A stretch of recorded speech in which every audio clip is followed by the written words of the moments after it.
Today's lesson is on Galilean relativity.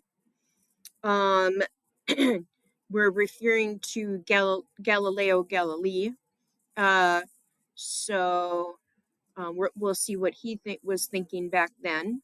Our learning target, I will explore how Galilean relativity describes motion relative to different reference frames and apply this understanding to analyze real-world context in physics, transportation, and navigation, where relative motion plays a key role.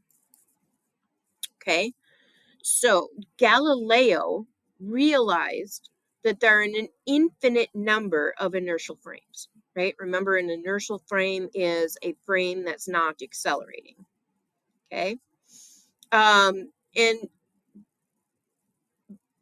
But only 3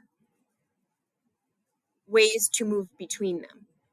So, for example, if we're looking at this A right here, what he's saying is that this is an inertial frame. Y prime, X prime is also an inertial frame, right? There's an infinite number of inertial frames that we could put into this, right? But there's only 3 ways to go between them. So if I had this particular dot, I should be able to say what the coordinates are of that dot in the y prime and also in the y. Okay, so those ways are called translation, rotation, and boost. Okay, so translation means that you're going from one frame to another, right? So I want to know what what this dot's position is in both the y prime and the y reference frames, right? So translation happens when one frame of reference is offset from another frame of reference by a constant distance, okay? So, this distance never changes, okay? To convert a position in the frame to one in the other frame, okay, you're going to take x prime. So what is the x? Or if you're trying to find x prime, I'm sorry, you're going to take x. So the original frame of reference, right? What is that? What is the location of that, right? And remember that distance is on the x, right?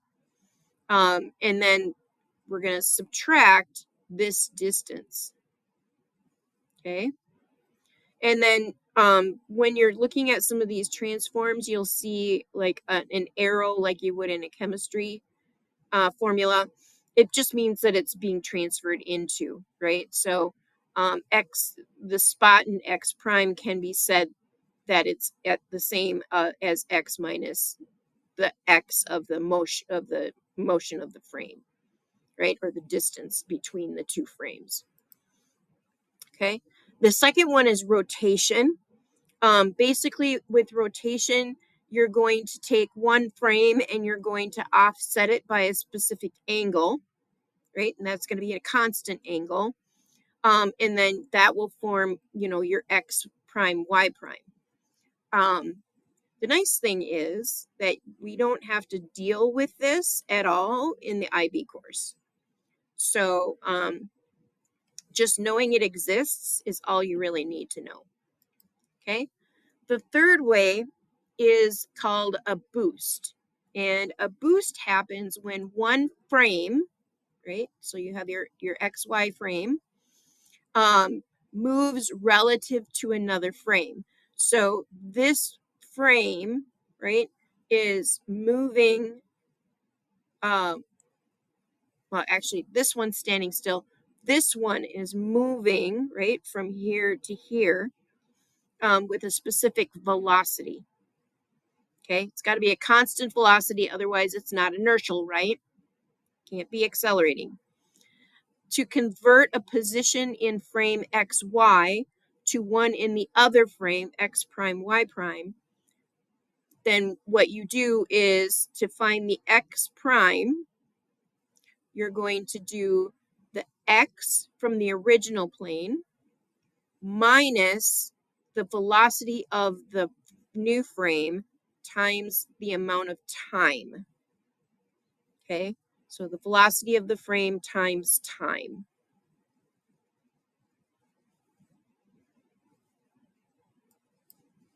All right, and then, well, this is not one of the three, it's kind of adjacent to the one we just talked about.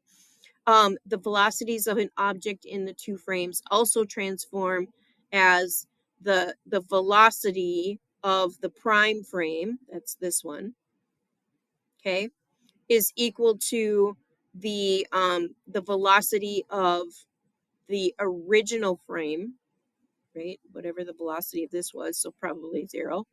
And then minus the velocity of this frame. So if we want to know the velocity of this dot, right, then you take the velocity of the original frame and you subtract the velocity of the prime frame.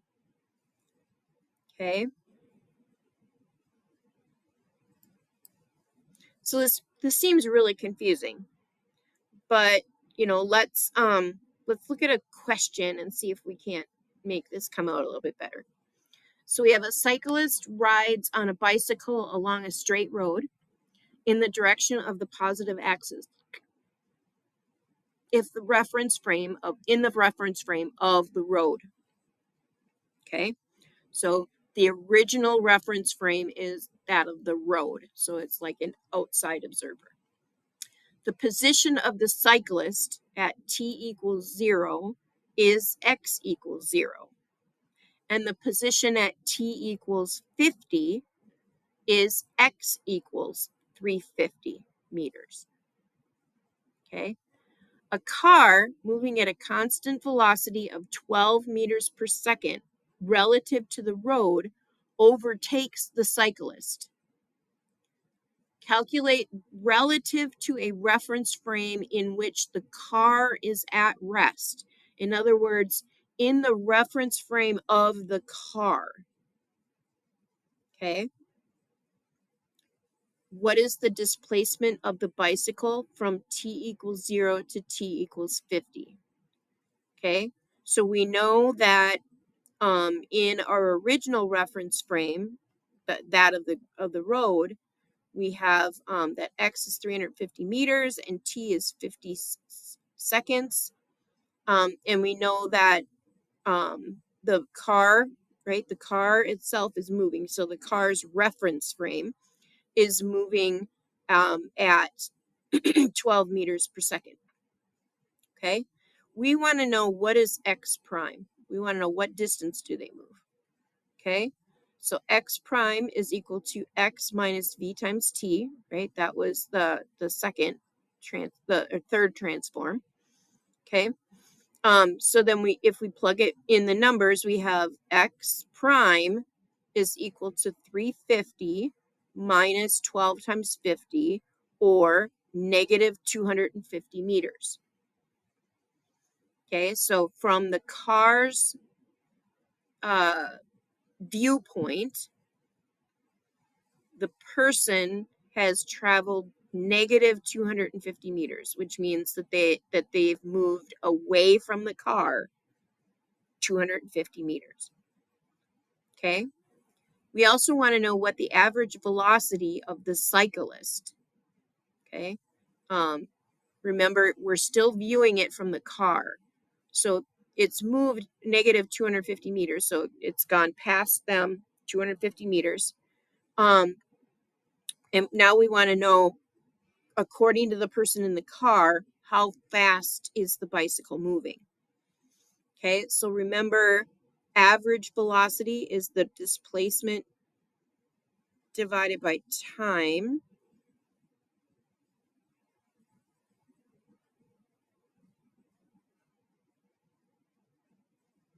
Which is negative 250 divided by 50, which is negative 5 meters per second.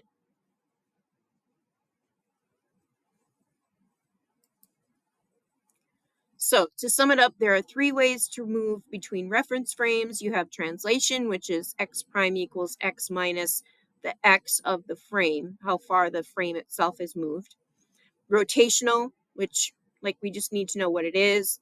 And then boost is where one of the frames is moving at a specific velocity to the other. Okay. And then the velocity transform is u prime equals u minus v.